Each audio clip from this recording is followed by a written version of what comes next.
दिल्ली में विधानसभा चुनाव के लिए 5 फरवरी को वोटिंग है। 8 फरवरी को चुनाव के नतीजे आएंगे। चुनाव की तारीखों के ऐलान से पहले सभी प्रमुख पार्टियों ने चुनाव प्रचार तेज कर दिया है। आने वाले दिनों में ये और जोर पकड़ता नजर आएगा।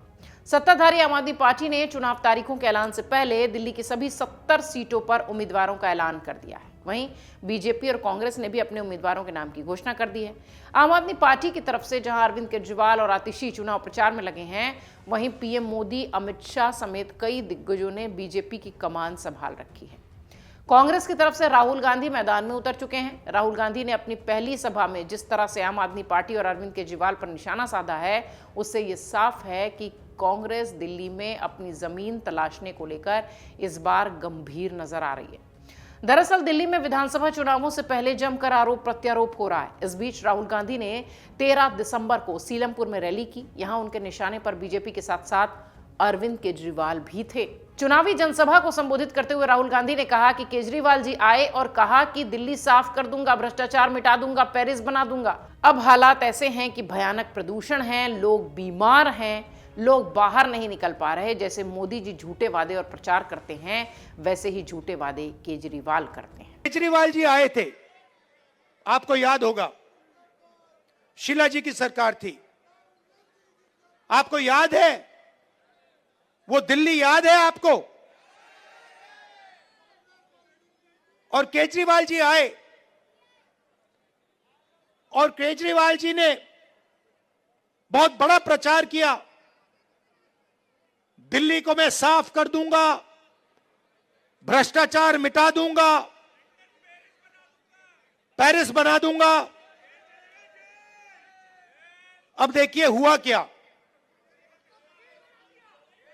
आप देखिए, बाहर चला नहीं जा सकता है, ऐसा पोल्यूशन है, बाहर चला नहीं जा सकता है, आधे लोग बीमार रहते हैं, कैंसर बढ़ रहा है, पोल्यूशन बढ़ता जा रहा है, महंगाई बढ़ती जा रही है। और उन्होंने कहा था कि भ्रष्टाचार को अरविंद केजरीवाल जी मिटाएंगे। अब आप बताइए, दिल्ली में अरविंद केजरीवाल जी ने भ्रष्टाचार मिटाया क्या? मिट गया। तो जैसे जैसे प्रचार नरेंद्र मोदी जी करते हैं मीडिया का, झूठे वायदे, एक के बाद एक, एक के बाद एक, एक के बाद एक झूठे वायदे, वैसे ही स्ट्रेटेजी केजरीवाल जी की है। कोई फर्क नहीं है। राहुल गांधी ने यह भी कहा कि जब मैं जातिगत जनगणना की बात करता हूं तो नरेंद्र मोदी जी और केजरीवाल जी के मुंह से एक शब्द नहीं निकलता। इसके साथ ही उन्होंने आम आदमी पार्टी के संयोजक को चुनौती देते हुए कहा कि केजरीवाल जी सार्वजनिक रूप से कहें कि वो आरक्षण की सीमा बढ़ाना चाहते हैं और जाति जनगणना करवाना चाहते हैं। और जब मैं जाति जनगणना की बात करता हूं, नरेंद्र मोदी जी के मुंह से एक शब्द नहीं निकलता और केजरीवाल जी के मुंह से एक शब्द नहीं निकलता है।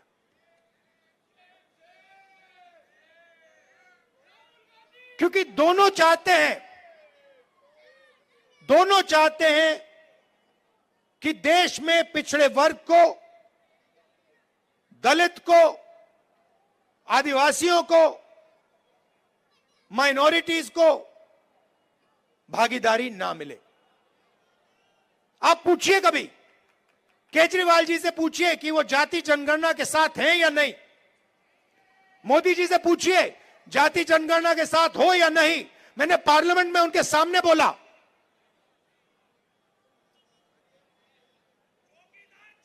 नरेंद्र मोदी जी बैठे थे, मैंने उनसे साफ कहा, नरेंद्र मोदी जी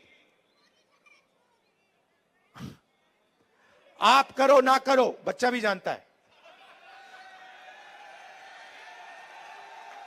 मीडिया वाले नहीं जानते, 6 साल का बच्चा जानता है।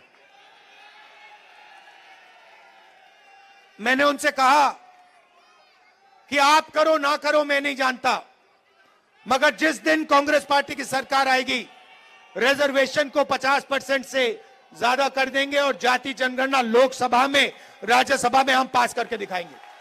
राहुल गांधी के इस भाषण के बाद अरविंद केजरीवाल ने जवाब दिया था। केजरीवाल ने अपने सोशल मीडिया पोस्ट में लिखा कि आज राहुल गांधी जी दिल्ली आए हैं, उन्होंने मुझे गालियां दी, पर मैं उनके बयानों पर कोई टिप्पणी नहीं करूंगा। उनकी लड़ाई कांग्रेस बचाने की है, मेरी लड़ाई देश बचाने की है। अरविंद केजरीवाल के इस ट्वीट पर बीजेपी नेता अमित मालवीय ने तंज कसते हुए कहा कि देश की चिंता बाद में करना, अभी नई दिल्ली की सीट बचा लो। नई दिल्ली सीट का जिक्र अमित मालवीय ने इसलिए किया क्योंकि यहीं से अरविंद केजरीवाल चुनावी मैदान में है। बीजेपी के प्रवेश वर्मा उनके सामने हैं, कांग्रेस से संदीप दीक्षित उनको टक्कर दे रहा है। अमित मालवीय के पोस्ट के बाद अरविंद केजरीवाल ने लिखा कि क्या बात है, मैंने राहुल गांधी जी पर एक ही लाइन बोली और जवाब बीजेपी वालों से आ रहा है। बीजेपी को देखिए कितनी तकलीफ हो रही है। शायद दिल्ली का ये चुनाव कांग्रेस और बीजेपी के बीच सालों से पर्दे के पीछे चल रही जुगलबंदी पर से पर्दा हटा देगा। Social media post Arvind Kejriwal की आप देख रहे हैं। मीडिया से बातचीत करते हुए अरविंद केजरीवाल ने दावा किया कि कांग्रेस और बीजेपी मिलकर दिल्ली वालों के खिलाफ लड़ रहे हैं चुनाव, और पर्दे के पीछे का गठबंधन अब सामने आ रहा है। दिल्ली विधानसभा चुनाव में आम आदमी पार्टी, बीजेपी और कांग्रेस के बीच ही मुकाबला है। दिलचस्प बात यह है कि आम आदमी पार्टी और कांग्रेस कुछ दिनों पहले एक साथ एक गठबंधन में लोकसभा का चुनाव लड़ते हुए अच्छा प्रदर्शन करते हुए नजर आई, लेकिन अब विधानसभा चुनाव में वो एक दूसरे के खिलाफ हैं।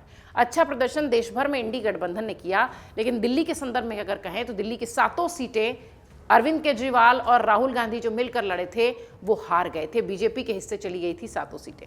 अब विधानसभा के चुनाव में दोनों एक दूसरे पर कटाक्ष कर रहे हैं। कांग्रेस नेताओं ने अरविंद केजरीवाल की पार्टी पर भ्रष्टाचार और खराब शासन का आरोप लगाया है। आम आदमी पार्टी ने आरोप लगाया कि कांग्रेस बीजेपी के साथ मिलीभगत कर रही है। वो तो दिख रहा है सबको। राहुल जी के बयान के ऊपर मैंने यही कहा कि मैं इस पे टिप्पणी नहीं करूंगा। उसका जवाब कांग्रेस ने नहीं दिया, उसका जवाब बीजेपी के एक बड़े नेता ने दिया। तो ये सारे बीजेपी और कांग्रेस मिलके दिल्ली की जनता के खिलाफ और दिल्ली के लोगों के खिलाफ और आम आदमी पार्टी के खिलाफ चुनाव लड़ रहे हैं। अब इसमें कोई शक नहीं रह गया, कोई गुंजाइश नहीं रह गई है। जो पर्दे के पीछे का गठबंधन था, इस बार वो दिल्ली के चुनाव में पर्दा उठ गया है। चुनाव की बात करें तो दिल्ली की 70 सीटों पर विधानसभा के लिए 5 फरवरी को वोटिंग होगी। 8 फरवरी को परिणाम आएंगे और इस दिन पता चल जाएगा कि ये आरोप प्रत्यारोप, ये प्रयोग, ये एक दूसरे पर इस तरीके का कटाक्ष जनता को कितना लुभा पाया, और सबसे बड़ा सवाल कौन लुभा पाया, परिणाम के दिन तय होगा। अमर उजाला जीवांजलि के सारथी की मदद लें और महाकुंभ में स्नान जरूर करें।